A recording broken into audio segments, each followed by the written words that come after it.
बिस्मिल्लाहिर्रहमानिर्रहीम। अस्सलाम वालेकुम।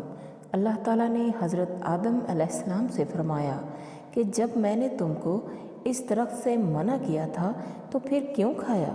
हज़रत आदम अलैहिस्सलाम ने अर्ज़ की, या रब, मुझे हव्वा ने मशवरा दिया था।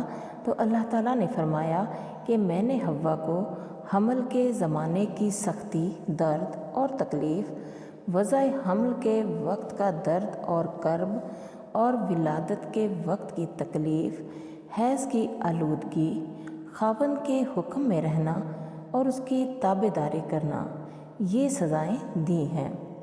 इसके अलावा हज़रत हव्वा का हज़रत आदम अलैहिस्सलाम से जुदा होना और इस गुनाह को दुनिया में मशहूर करना, रंजो गम, मेहनत और मुशक्क़त से गुज़रना, ये सब एक भूल की शामत से हैं। प्यारे साथियों, हम भी तो यही कर रहे हैं। जिस चीज़ से अल्लाह ताला ने हज़रत आदम अलैहिस्सलाम को मना किया, हम भी तो वही कर रहे हैं। सूरत तहा की आयत का तर्जुमा है, हमने कह दिया कि ए आदम, ये तेरा और तेरी बीवी का दुश्मन है। ख्याल रखना कि कहीं तुम दोनों जन्नत से ना निकाल दिए जाओ, फिर तुम मुशक्क़त में पड़ जाओगे। यहाँ जन्नत में तो खाना पीना बग़ैर मुशक्क़त और मेहनत के है।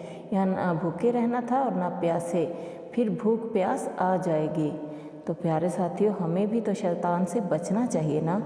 जिसने एक पैगंबर को वरगला दिया तो हम क्या चीज़ हैं। हमें हर हाल में अपना मुहासबा करते रहना चाहिए। शैतान के हर वार से बचने की तदबीर करती रहनी चाहिए।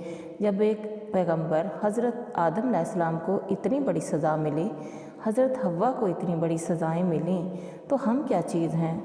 हमें अपनी आखिरत और आक़िबत को बिल्कुल भी नहीं भूलना चाहिए।